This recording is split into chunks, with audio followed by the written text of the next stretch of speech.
Javier Becerra, Chairman of the Democratic Caucus. I'm joined by our Vice Chairman, Joe Crowley, and we're fortunate to have with us the Ranking Member on the Appropriations Committee, Nita Lowy. And with us as well is duly elected Congresswoman Elizabeth Esty, who is a representative from Connecticut and is the representative for the areas that were impacted by the Newtown tragedy. We just finished a robust 9 a.m. caucus meeting, and great participation from members. They are ready to go. We know there are some unfinished business from the previous session.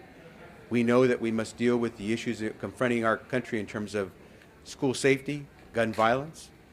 We understand that we must continue to create jobs for Americans, and we know that we have to do this together, working with our Republican colleagues. And so we are ready, and the first sign will come today when we take on extremely important legislation dealing with the aftermath of Superstorm Sandy. And Democrats are ready. We are in the minority in the House of Representatives, but we are ready to deliver the support that those affected victims and families expect of their government. We are ready to help our fellow Americans get back to work, and we think this is an appropriate way to signal to the American public that we can work together. And so we're hoping that not only this legislation on Superstorm Sandy, but we hope quick progress on dealing with gun violence in a bipartisan fashion shows the American people that Congress learned from the lessons of last session's dysfunctional House of Representatives, that we can get things done, we can walk and chew gum at the same time, and that the election in November 2012 meant something, that it had consequences, and we understand that it is up to the newly elected members of Congress in the House and the Senate to get their work done. And so we're very much looking forward to taking to the floor today to support the resources that are needed by the families who for more than 2 months have withstood the tragedy and the pain and are waiting to hear from their fellow Americans, especially those who are elected to represent them in Congress, on being there with them to work alongside the rest of America. So with that, let me ask our Vice Chairman, Joe Crowley, to make some remarks. Thank you, Mr. Chairman. Congressman Joe Crowley from Queens and Bronx, New York, Vice Chairman of the Democratic Caucus. I'm very pleased to be here today, particularly this being our first caucus of really of the 113th Congress, and congratulate Javier on his chairmanship, but also an opportunity to welcome, in many respects, getting people ready to go to work, our freshman class, all 49, where they're bright and early, and we really appreciate that, and particularly to have Elizabeth Esty with us here today, in many respects representing that freshman class.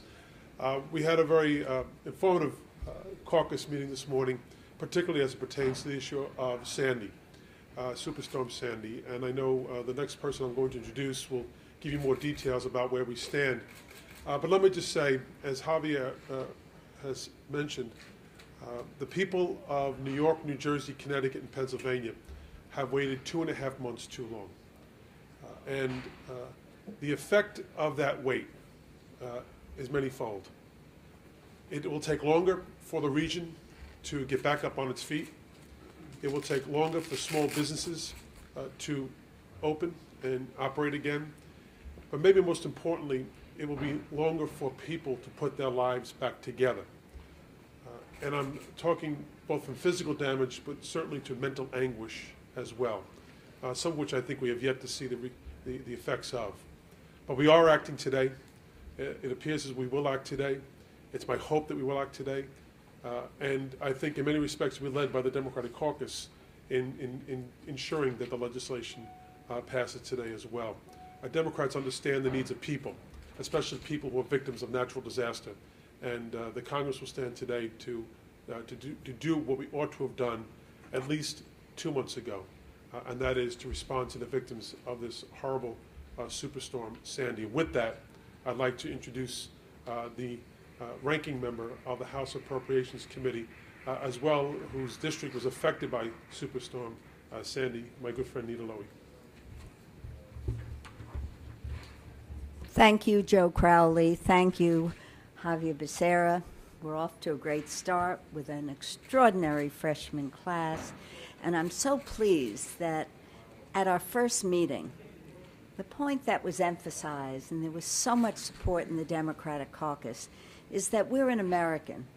And Americans respond, no matter where the tragedy is.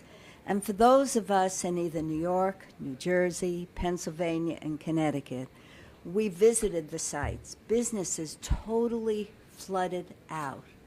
I was amazed when we actually look at the numbers, 8.1 million people without power, some for a week, some for months. So the fact that we're bringing this to the floor today, 79 days after the disaster. Remember, it was 10 days that we responded to Katrina. This is 79 days. But I'm so pleased that those people who've lost their homes, lost their livelihood, and 650,000 homes were totally destroyed. So although many of our businesses are back on their feet, many of the homeowners have gotten help. And I'm very proud of the federal government and state and local governments that we've been able to work together.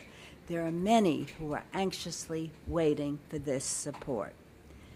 Now, number one, there's no excuse that the House did not pass the Senate bill. They could have passed the Senate bill. There was no reason they didn't pass the Senate bill. But I'm very pleased that the first order of business in the 113th Congress is coming up today so people in our communities can finally see relief. Now, the package is not all perfect. It doesn't meet the $82 billion that was originally asked for by the states. It doesn't fully fund the community development block grant monies. The bill does not include what we think was superior Senate language on the flexibility and cost share of the Army Corps projects. And it doesn't sufficiently assist many of the health facilities that lost tens of millions of dollars due to the storm. However, despite this, we are very enthusiastic that this bill is coming. We must support the Frelinghuysen Amendment. We must support the Rogers Amendment. And we must oppose the Mulvaney Amendment, which is an across-the-board cut to offset the costs of disaster relief. I want to repeat this point again. In the United States of America, we respond to disasters. All Americans respond to disasters. We don't ask for offsets. We make sure that the communities are getting the resource they need so that they can help their business, help the homeowners, replace the terrible disasters that we've seen in New York. There are people that couldn't go to work for days because of all the tunnels that were flooded. There were 146 major disaster declarations in the last 2 years. 146 major disaster declaration in the last 2 years. So there isn't a disaster that isn't responded to by the United States of America to help people deal with their catastrophes in their area. So again, the bill was written so that when one region is devastated, we all respond. It's imperative that we pass this package today. And now it is my real pleasure to introduce Elizabeth Esty. We're so happy to have her. She is representing this amazing freshman class. And she's also the congresswoman who represents those families in Newtown. We all share the heartache that I know you all experienced it, and we are pleased that you're here today, and we expect that we're going to do something about it. Thank you, Elizabeth. Good morning, and thank you to Chairman Becerra, thank you to Vice Chairman Crowley, and thank you to my good friend Nita Lowy for that kind introduction. My name is Elizabeth Esty, and I represent Connecticut's 5th District, and I also represent in that the community of Newtown, Connecticut. And I'm serving as one of 12 vice chairs of the Congressional Gun Violence Prevention Task Force. Our vice chairs have a wide range of experience that they're bringing to bear on these important problems, and they reflect the diversity of our wonderful House caucus. We are focused on a comprehensive approach that will deal with true gun safety regulations and protect the rights of responsible gun owners, but also deal with mental health issues and, most importantly, keeping our children and our communities safe. We want to bring unique ideas to the table to work to save lives and keep families safe.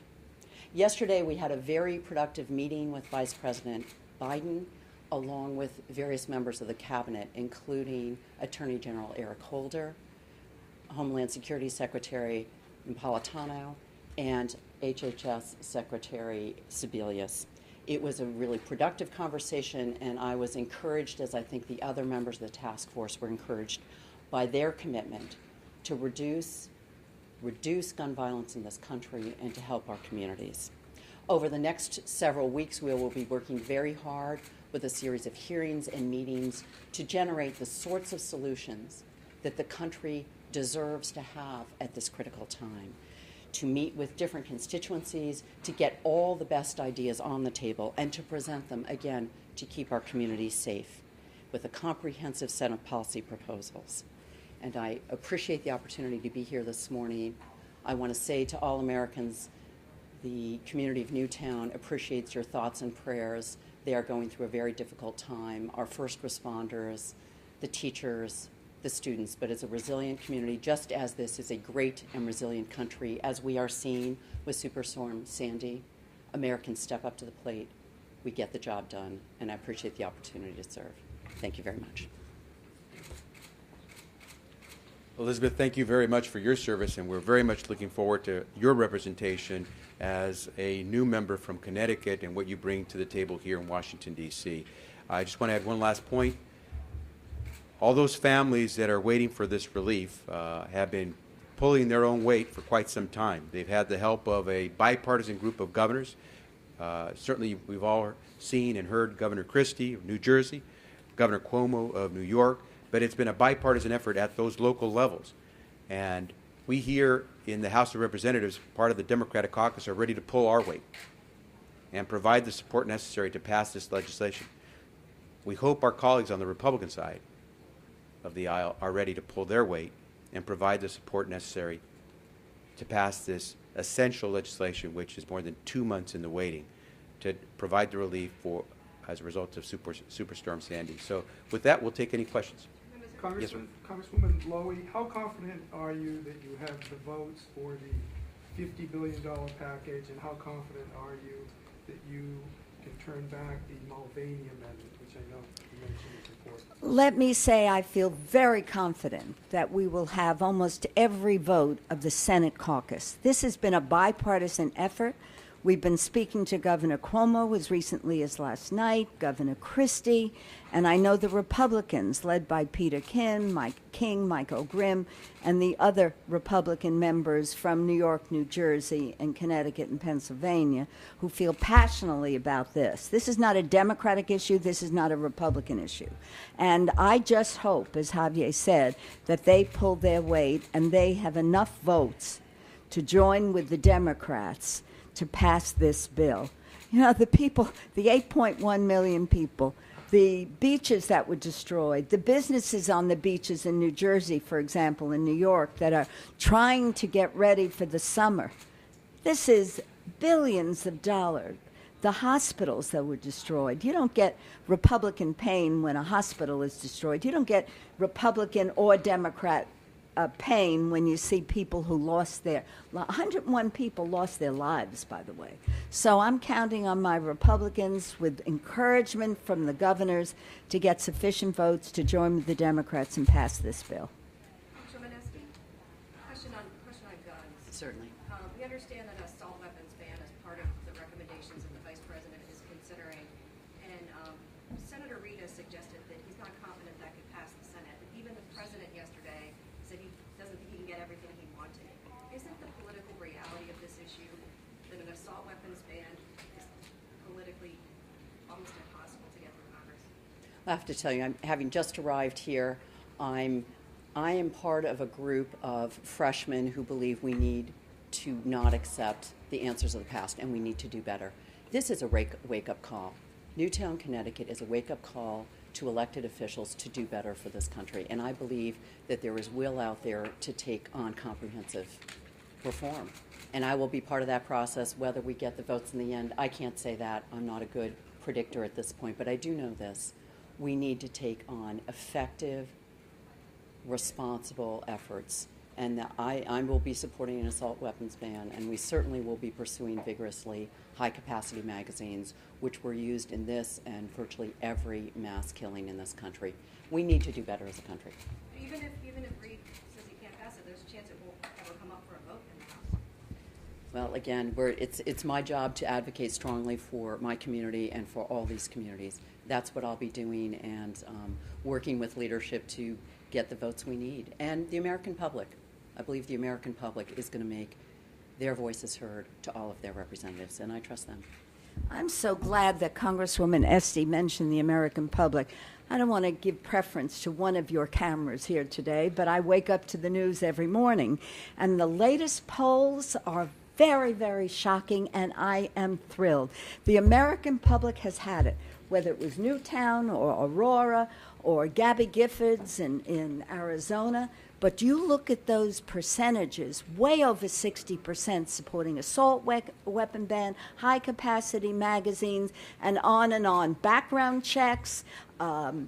Every single item on this poll was supported by a majority or a greater majority of Americans. So I would hope that the Senate and the House wake up and understand that the American people are fed up, that they absolutely support the assault weapon ban and all the other provisions that the task force has been working on. Take one last question. Hearing none, we thank you very much.